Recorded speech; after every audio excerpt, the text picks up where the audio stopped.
Hello everyone, welcome to channel Learn With ease.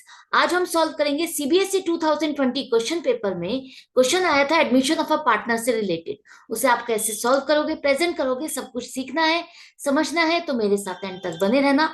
Online classes के लिए आप मुझे स्क्रीन पर दिए गए इस नंबर पर व्हाट्सएप कर सकते हो अपना नाम और क्लास। और अगर आप सॉल्यूशन ढूंढ रहे हो टीएस ग्रेवाल और DK Goyal new edition book के, तो चैनल की प्लेलिस्ट को क्लिक करो, आपको सभी सॉल्यूशन अपलोडेड मिलेंगे। कम्युनिटी सेक्शन पर क्लिक करोगे तो एमसीक्यूज मिलेंगे क्विज के फॉर्मेट में, और एमसीक्यूज के सॉल्यूशंस है शॉर्ट्स में। तो बहुत कुछ है चैनल पर, विजिट द चैनल। अच्छा लगे तो शेयर और सब्सक्राइब जरूर करना।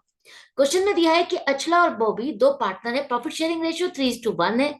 अब यहाँ पर 1 अप्रैल से एक नया पार्टनर विहान ज्वाइन कर रहा है 1/5 शेयर ऑफ प्रॉफिट के साथ में ही। वो अपनी गुडविल का शेयर भी लेकर आ रहा है। पूरी फर्म की गुडविल 4 लाख रुपीज है। इसके बाद एसेट्स और लाइबिलिटीज को रिवैल्यूएट किया गया, उससे रिलेटेड आपको इंफॉर्मेशन दी है और कहा है कि आपको विहान के कैपिटल के बेस पर अचला और बॉबी की कैपिटल को एडजस्ट करना है, और उसको एडजस्ट करने के बाद जो भी डेफिशिएंसी है वो आपको करंट अकाउंट के थ्रू एडजस्ट करनी है। बनाना क्या है? Revaluation account, partners capital account और बैलेंस शीट। तो तीनों का फॉर्मेट तैयार रखो ताकि हम साथ के साथ जहां भी पोस्टिंग होनी है वो करते जाएंगे। तो सबसे पहले हम क्या करेंगे, क्वेश्चन को स्टार्ट करने के लिए गुडविल की एडजस्टमेंट करेंगे। नया पार्टनर आता है तो गुडविल के एडजस्टमेंट के लिए हमें क्या चाहिए? Sacrificing ratio. नए पार्टनर के लिए किसने अपना शेयर ऑफ प्रॉफिट सेक्रीफाइस किया, तो कैसे निकालोगे?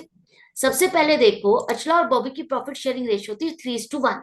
नया पार्टनर विहान आ रहा है 1/5 शेयर ऑफ प्रॉफिट के लिए। अब पूरे प्रॉफिट में से 1/5 शेयर इसको देने के बाद अचला और बॉबी प्रॉफिट को कैसे बांटेंगे, क्वेश्चन में नहीं दिया। ना ही ये दिया है कि विहान के शेयर ऑफ प्रॉफिट के लिए इन दोनों ने किस तरह से कंट्रीब्यूट किया। दोनों ही चीज नहीं दी, तो इसका मतलब है कि अचला और बॉबी ने विहान के शेयर ऑफ प्रॉफिट के लिए अपनी प्रॉफिट शेयरिंग रेशियो के हिसाब से ही कंट्रीब्यूट किया। तो जिस हिसाब से कंट्रीब्यूशन होता है वही आपकी सेक्रीफाइसिंग रेशियो होती है 3:1। तो 3:1 आप रेशियो और न्यू रेशियो में दोनों पार्टनर का कॉम्बिनेशन सेम रहने वाला है, तभी भी आपकी सेक्रीफाइसिंग रेशियो 3:1 ही रहेगी। अब पूरी फर्म की गुडविल है 4 लाख रुपीज। उसका शेयर ऑफ गुडविल कितना बनेगा? जो शेयर ऑफ प्रॉफिट है उसी हिसाब से उसका शेयर ऑफ गुडविल भी रहेगा। तो 4 लाख का 1/5 80,000 रुपीज इसको लेकर आना है। तो ये जो पैसा लेकर आ रहा है वो अचला और बॉबी को कंपनसेट किया जाएगा 3:1 की रेशो में। उनके अकाउंट को हम क्रेडिट करेंगे। तो अचला को मिलेंगे 60,000 और बॉबी को मिलेंगे 20,000। अब ये साथ के साथ पोस्टिंग आपको पार्टनर्स कैपिटल अकाउंट में करनी है। तो सबसे पहले लिखो ओपनिंग बैलेंसेस, जो कि बैलेंस शीट में आपको दिए 4 लाख और 2 लाख। इसके बाद जब भी नया पार्टनर आता है और अपना शेयर ऑफ गुडविल लेकर आता है, तो हम उसको किसके थ्रू एडजस्ट करते हैं? प्रीमियम ऑफ गुडविल से। तो प्रीमियम ऑफ गुडविल अकाउंट आपने डेबिट किया था और इन दोनों पार्टनर्स के अकाउंट को क्रेडिट किया 60,000 और 20,000। ये पैसा गुडविल का इनको मिला। इसके बाद साथ के साथ स्टेटमेंट लिखी है कि इन दोनों ने जो भी गुडविल का शेयर आया था उसका आधा हिस्सा विड्रॉ कर लिया। मतलब 30,000 अचला ने और 10,000 बॉबी ने इन कैश विड्रॉ कर लिया। तो पैसा विड्रॉ किया तो इनकी कैपिटल रिड्यूस हो जाएगी। Achala's capital account debit, Bobby's capital account debit to bank account 30,000 and 10,000। Half of the goodwill withdraw कर ली।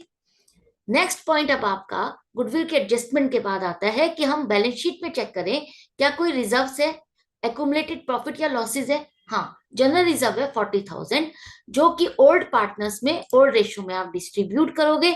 तो दोनों के कैपिटल अकाउंट को क्या करोगे? क्रेडिट करोगे। तो यहाँ पर बाय जनरल रिजर्व 30,000 एंड 10,000। अब ये जनरल रिजर्व आपकी न्यू बैलेंस शीट में नहीं आएगा, ये यहाँ पर आपने बांट करके खत्म कर दिया। नेक्स्ट है वर्कमैन कंपनसेशन रिजर्व 50,000। अब ये जो रिजर्व है इसके अगेंस्ट क्लेम भी है आपका। क्लेम कितना है? यहाँ पर देखो 80,000 का क्लेम आ रहा है। तो इसकी एडजस्टमेंट क्या होगी? जब आपका क्लेम ज्यादा होता है और रिजर्व कम, तो आपका जो बाकी का बैलेंस है वो रिवैल्यूएशन में आएगा। क्लेम लाइबिलिटी खर्चा ज्यादा है 80,000, इससे रिलेटेड ही आपने रिजर्व बनाया था, इसी खर्चे के लिए आपने रिजर्व बनाया था। तो जो रिजर्व था वो तो हमने एडजस्ट कर दिया।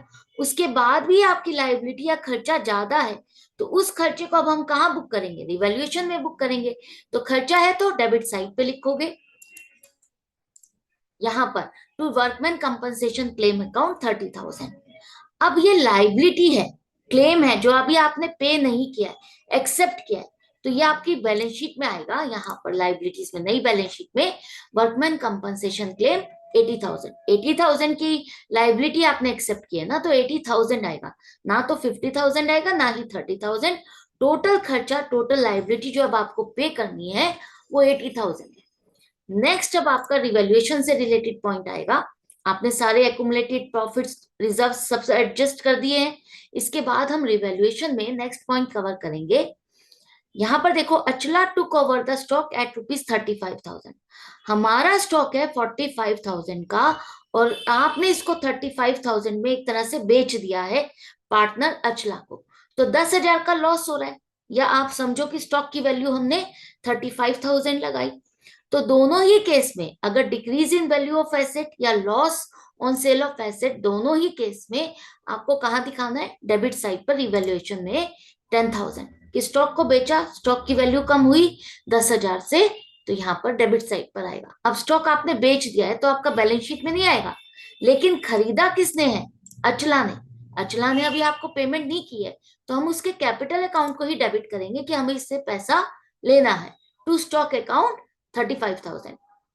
देखो इसकी एंट्री क्या बनी होगी, इसकी एंट्री बनी है आपकी Achala's capital account debit 35,000, revaluation account debit 10,000, to stock account 45,000। Stock का कवर करने के बाद नेक्स्ट पॉइंट आता है लैंड एंड बिल्डिंग। तो लैंड एंड बिल्डिंग का लिखा है कि लैंड एंड बिल्डिंग की वैल्यू एप्रिशिएट हुई है 20% से। एप्रिशिएट होने का मतलब है वैल्यू इंक्रीज हो रही है, डिक्रीज नहीं। डेप्रिशिएट लिखा होता तो डिक्रीज होता, एप्रिशिएट का मतलब इंक्रीज हो रही है। तो 20% से इंक्रीज इन वैल्यू किसकी, 5 लाख रुपीज का 20% आपका हो जाएगा 1 लाख रुपीज। तो लैंड एंड बिल्डिंग की वैल्यू 1 लाख से इंक्रीज हुई, इंक्रीज इन वैल्यू फायदा है, तो क्रेडिट साइड पे लिखोगे। अब आपका रिवैल्यूएशन का भी सारा पॉइंट कवर हो गया, तो इसके बाद प्रॉफिट आ रहा है 60,000 का, जिसे हम ओल्ड पार्टनर्स में, ओल्ड रेशो में बांटेंगे, इनके कैपिटल अकाउंट में ट्रांसफर करेंगे। प्रॉफिट अचलास कैपिटल अकाउंट को क्रेडिट करोगे 45,000 से, और बॉबीज कैपिटल अकाउंट को क्रेडिट करोगे 15,000 से। ये प्रॉफिट भी हो गया। अब इसके बाद जो लैंड एंड बिल्डिंग की वैल्यू इंक्रीज हुई, तो इसको भी अपडेट कर दो बैलेंस शीट में 6 लाख से, ठीक है। और रिवैल्यूएशन का एंड में लिखो टोटल 1 लाख 1 लाख। अब जो रिवैल्यूएशन का प्रॉफिट है, ये भी आपको पार्टनर्स कैपिटल अकाउंट में ट्रांसफर करना है। तो by revaluation account credit side पे लिखोगे, फायदा है, प्रॉफिट है, तो रिवैल्यूएशन अकाउंट में जो प्रॉफिट हुआ पार्टनर्स के अकाउंट में क्रेडिट हुआ 45,000 एंड 15,000। अब आपने सारी एडजस्टमेंट्स कर दी है। सारी एडजस्टमेंट्स करने के बाद अब बारी आती है कि हम क्लोजिंग बैलेंस निकाले कि आज की डेट में विहान के आने से पहले इन दोनों के कैपिटल के बैलेंसेस क्या है। वो है 4,70,000 एंड 2,35,000। इन दोनों की एडजस्टेड कैपिटल अब आपके पास आ गई। हमने ऐसा क्यों किया है, क्योंकि यहां पर कहा है कि आपको विहान के कैपिटल के बेस पर इन दोनों की कैपिटल को भी एडजस्ट करना है, प्रोपोर्शनेट करना है। तो इसके लिए हमें एडजस्टेड कैपिटल चाहिए थी। इससे पहले विहान के आने से पहले जो भी रिजर्व थे सब कुछ बांट दिया, प्रॉफिट बांट दिया, तो अब हमारे पास ये एडजस्टेड कैपिटल आ गई, जिसे हम ब्रॉट डाउन करेंगे। ब्रॉट डाउन करने पर ये कैपिटल आ गई आपकी इन दोनों की, और साथ में जो नया पार्टनर आ रहा है विहान, वो जो पैसा लेकर आ रहे हैं कैपिटल के फॉर्म पर, वो लिखोगे आप नीचे। पुराना हिसाब किताब हमने ऊपर लिख दिया, अब नई बैलेंस शीट का नए हिसाब किताब को नीचे लिखेंगे। मुझे ये तरीका इजी लगता है तो मैं इस तरह से करती हूँ। आप चाहो तो डायरेक्टली यहां से भी कर सकते हो, क्लोजिंग बैलेंस निकालने की जगह आप डायरेक्टली यहां पर भी कर सकते हो। इस तरह से करने से क्लैरिटी रहती है कि आपके बैलेंसेस आए क्या थे, ठीक है। एग्जामिनर के लिए भी चेक करना इजी हो जाता है। अब यहां पर देखो, इसके बाद हमारे को क्या चाहिए, न्यू रेशियो। न्यू रेशियो चाहिए तभी तो हम प्रोपोर्शनेट कर पाएंगे। तो सबसे पहले न्यू रेशियो निकालते हैं। तो अचला और बॉबी की तो रेशियो थी 3:1, 1/5 शेयर विहान को देने के बाद जो प्रॉफिट बचा 4/5, ये दोनों आपस में 3:1 की रेशियो में ही बांट रहे हैं। तो 3:1 के हिसाब से अचला का न्यू शेयर बनेगा 3/5 और बॉबी का बनेगा 1/5। दोनों का शेयर भी आ गया न्यू शेयर। अब न्यू रेशियो क्या हो जाएगी आपकी, तीनों का फ्रैक्शन आपके पास है, डिनोमिनेटर सेम है, तो रेशियो हो गई 3:1:1। अब इस न्यू रेशियो के अकॉर्डिंग, विहान के कैपिटल के बेस के अकॉर्डिंग आपको इसको करना है एडजस्ट। तो विहान अपने 1/5 शेयर के लिए 1 लाख कैपिटल लेकर आ रहा है। अगर 1 लाख कैपिटल की वैल्यू 1/5 शेयर के लिए है तो पूरी फर्म की कैपिटल क्या हो जाएगी? ये टाइपिंग एरर है, तो यहां पर विहान आएगा। Total capital of the firm on the basis of Vihan's capital क्या हो जाएगी? 5 लाख। अगर 1/5 वैल्यू 1 लाख है तो पूरी फर्म की कैपिटल 5 लाख है। अब न्यू फर्म की कैपिटल 5 लाख है, तो इसके बेस पर अचला की कैपिटल कितनी होनी चाहिए? न्यू रेशियो 3:1 है, तो इस हिसाब से उसका 3/5, 5 लाख कैपिटल का 3/5 हिस्सा 3 लाख होनी चाहिए। उसने कितना पैसा इन्वेस्ट किया हुआ है? 4,70,000। मतलब उसकी जितनी भी एक्सेस कैपिटल है 1,70,000, वो हमें नेक्स्ट अकाउंट, दूसरे अकाउंट, करंट अकाउंट में ट्रांसफर करनी होगी। इसी तरह से बॉबी का बैलेंस कितना होना चाहिए? 5 लाख का 1/5, 1 लाख रुपीस। लेकिन इसका पैसा कितना इन्वेस्टेड है? 2,35,000। तो एक्सेस कैपिटल क्या करेंगे हम?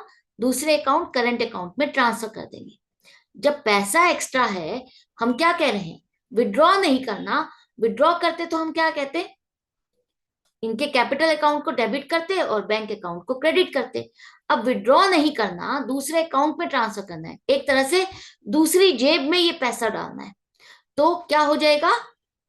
अचलास capital account debit to Achala's current account, और Bobby's capital account debit to Bobby's current account. तो जो पैसा एक्स्ट्रा था वो हमने इनके करंट अकाउंट में क्रेडिट कर दिया। ठीक है, टू करंट अकाउंट्स 1,70,000, 1,35,000। अब इसके बाद जो हम बैलेंस चाहते थे वो बैलेंसेस आ गए, 3 लाख, 1 लाख और 1 लाख क्लोजिंग बैलेंस, और एंड में लिखो अब टोटल। तो ये हो गया आपके कैपिटल अकाउंट्स। इसके बाद अब आपको क्या बनानी है? Balance sheet. एंड पॉइंट क्या रह गया? Balance sheet. तो बैलेंस शीट में हमारे पास एसेट साइड पर देखो क्या क्या रह गया है। एसेट साइड में कैश एट बैंक 60,000 था। 60,000 में क्या क्या चेंजेस आया? नया पार्टनर आया तो वो अपनी कैपिटल लेकर आया, और शेयर ऑफ गुडविल तो 1,80,000, और पार्टनर्स ने half of the goodwill withdraw कर ली तो -40,000। तो टोटल बैलेंस हो गया कैश का 2 लाख रुपीस। डेटर और फर्नीचर वैसे ही है जैसे पहले थे, कोई चेंज नहीं है। और आपका स्टॉक तो आपने बेच दिया है, अचला को बेच दिया है ना, सेल कर दिया है, तो वो यहाँ पर नहीं आएगा। इसी तरह से लाइबिलिटी साइड पर क्रेडिटर्स आ जाएंगे 1,10,000, कोई चेंज नहीं है। रिजर्व आप बांट चुके हो तो वो भी खत्म हो गया, और वर्कमैन कंपनसेशन रिजर्व आपने एडजस्ट कर दिया था क्लेम के साथ, तो 80,000 यहाँ पर आ गया था। इसके बाद पार्टनर्स के कैपिटल अकाउंट के बैलेंसेस लिखो, 3 लाख, 1 लाख, 1 लाख, 5 लाख, और करंट अकाउंट के बैलेंसेस आ जाएंगे अचला और बॉबी के 1,70,000 एंड 1,35,000। तो ये बैलेंस शीट आपकी कंप्लीट हो गई। एंड में टोटल को अब आपको चेक करना है, दोनों साइड का टोटल मैच कर रहा है, इसका मतलब बैलेंस शीट कंप्लीट और करेक्ट है। आपने पूरा क्वेश्चन कंप्लीट किया है, करेक्टली किया है, तो फुल मार्क्स पक्के हैं। तो इसी तरह से प्रैक्टिस करते रहो, किस तरह से प्रेजेंट करना है, वर्किंग नोट्स क्या बनने हैं मैंने साथ ही साथ आपको बना के दिखाए हैं।